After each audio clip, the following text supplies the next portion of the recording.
साहब राम इस किसे कहते हैं, थोड़ा सा यहाँ प्रमाण देते हैं।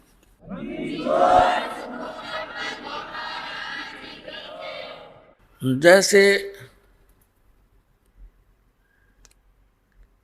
एक तहसीलदार है, उसको भी साहब कहते हैं, और एसडीएम को भी साहब कहते हैं, और डीसी को भी साहब बोलते हैं, कमिश्नर भी साहब कहलाता है, मंत्री जी को भी साहब कहते हैं, मुख्यमंत्री जी को भी साहब कहते हैं, और प्रधानमंत्री जी को भी साहब कहते हैं, राष्ट्रपति जी को भी साहब कहते हैं। ये सभी साहब से ही जाने जाते हैं। लेकिन इन साहबों की शक्ति में दिन और रात का अंतर होता है। रियल में साहब कौन है? हमारे देश का राष्ट्रपति, वो वास्तव में वो साहब है, यानी सबका मालिक है। तो ऐसे ही ये अन्य जितने भी पद पोस्ट हैं, श्री गणेश जी का, श्री विष्णु जी का, श्री ब्रह्मा जी, श्री शिव जी, दुर्गा जी का, श्री दुर्गा जी देवी का, और ब्रह्म का, ये भी भगवान साहब कहलाते हैं। पर इनकी इस प्रकार इसकी तुलना कर लेना कि ये कितने साहब हैं।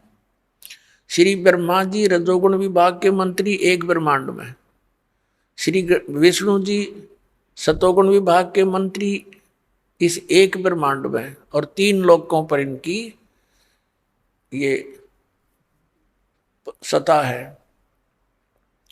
ये विभागीय मंत्री है, और तमोगुण विभाग के भगवान शंकर जी। तो ये तो केवल एक ब्रह्मांड में और 3 लोकों पर मालिक है, वो भी एक विभाग के। और इनका पिता जो है वो 21 ब्रह्मांड के अंदर एज ए चीफ मिनिस्टर काम करता है, ये समझ लो। तो ये ब्रह्म जो है ये केवल 21 ब्रह्मांड का साहब है। गीता जी अध्याय नंबर 15 के श्लोक नंबर 16 और 17 में 3 पुरुष हैं। 3 पुरुष माने प्रभु।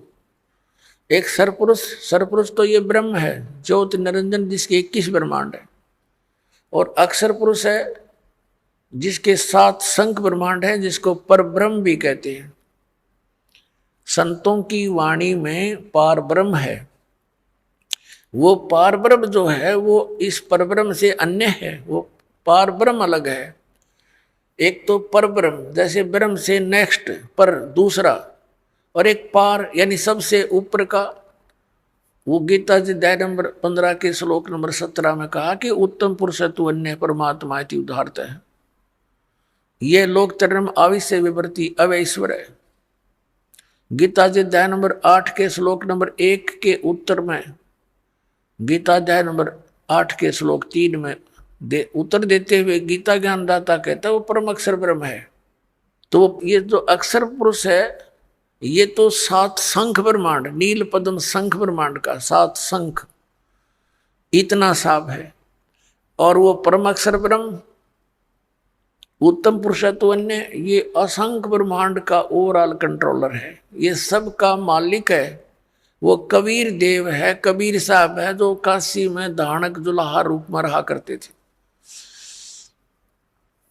अब हम फिर लौट कर आते हैं उसी प्रश्न पे।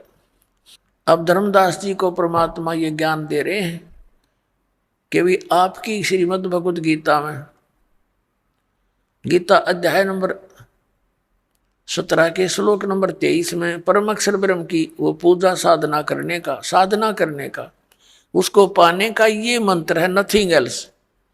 तो श्रीमद् भगवद गीता जी में ना तो हरे राम हरे कृष्ण राधे राधे श्याम मिला दे, ना सीताराम, और ना ही ओम नमः शिवाय, ना ओम भगवते वासुदेव नमः। ये मंत्र लाए कहाँ से आप? ये मंत्र कहाँ से लाए आप? गीता जी अध्याय नंबर 16 के श्लोक नंबर 23 में आपकी गीता जी में लिखा है कि शास्त्र विधि को त्याग कर जो मनमाना आचरण करते हैं, ना उनकी गति होती है, ना उनको सुख होता है, ना कोई सिद्धि प्राप्त होती है। तो यूजलेस, क्या फायदा डले डोने का। अब धर्मदास जी ने सारा कुछ सुन लिया, तो परमात्मा बता रहे हैं कि 8वें अध्याय के 8, 9, 10 में गीता ज्ञानदाता कहता है कि उन श्लोकों में कहा कि उस परमात्मा की भक्ति करेगा उसको प्राप्त होगा। उसका मंत्र बता दिया 17 में अध्याय के 23वें श्लोक में कि ये मंत्र है। इसके अतिरिक्त जो भी आप जाप करते हो, इति निर्देश है, फाइनल फैसला आपकी गीता जी में ओम तत्सत इति निर्देश है। निर्देश है माने डायरेक्शन, बाय ऑर्डर, इसके अतिरिक्त कोई मंत्र नहीं। और तुम कहोगे कि ये पुराणों में लिखा है, फलाना लिखा है, तो पुराण अलग चीज है। पुराण किसी ऋषि और इस ब्रह्मा के सत्र की है, और गीता और वेद जो है ये गॉड गिवन ग्रंथ है, ये परमात्मा का विधान है। और पुराणों के अंदर जो आदेश है किसी अन्य ऋषि और इस ब्रह्मा विष्णु महेश के सत्र का है, ये भगवान नहीं है। ये विधान नहीं बता सकते, परमात्मा का चेंज नहीं कर सकते। बता सकते हैं अगर वेदों के अनुसार बताते हैं तो कोई दिक्कत नहीं, कोई बताओ, और गीता के अनुसार बताते हैं। जैसे हम वेदों और गीता को छोड़कर पुराणों के आधार से भक्ति करते हैं तो किसी ऋषि के आदेश का पालन कर लिया हमने, और वो आदेश यदि वेद विरुद्ध है तो वो अपराध है। जैसे एक मित्र था किसी व्यक्ति का, दरोगा जी SHO, और उसका कोई पड़ोसी उसने तंग घना करे था। उसने अपने मित्र SHO से कहा कि ऐसे ऐसे एक व्यक्ति मुझे बहुत तंग करता है, कुछ समाधान बता। उसके मित्र SHO ने कहा कि तुम मार लठ उसका, मैं आप देख लूंगा। उसने गढ़ दे। अब उसने आंगा पा गया, आदेश मान लिया उसका, अपने मित्र SHO का, अपने पड़ोसी के साथ झगड़ा कर लिया। झगड़े में उसका कान पर लठ लग गया, मर गया उसका पड़ोसी। अब वहां का प्रभारी था वही SHO, वो लिया पकड़ के अपने उस मित्र को, क्योंकि उस नालायक ने अपने एक मित्र अधिकारी की आज्ञा का पालन करके राजा का विधान तोड़ दिया। राजा का विधान था कि यदि कोई किसी की मृत्यु हत्या करेगा तो उसको सजा मौत मिलेगी। अब उस राजा के विधान के टूट जाने से, अपने मित्र की आज्ञा का पालन करने से उसको सजा मौत होगी। तो परमात्मा कहते हैं कि कबीर साहेब के आप जी उन वेदों और गीता के अतिरिक्त कोई और अन्य साधना करते हो तो वो आदेश भगवान का नहीं, विधान नहीं, मालिक का। आप फिर किसी SHO की आज्ञा का पालन कर रहे हो। ऋषि और इन महर्षियों का, इनके बताए इस अज्ञान को ग्रहण नहीं करना।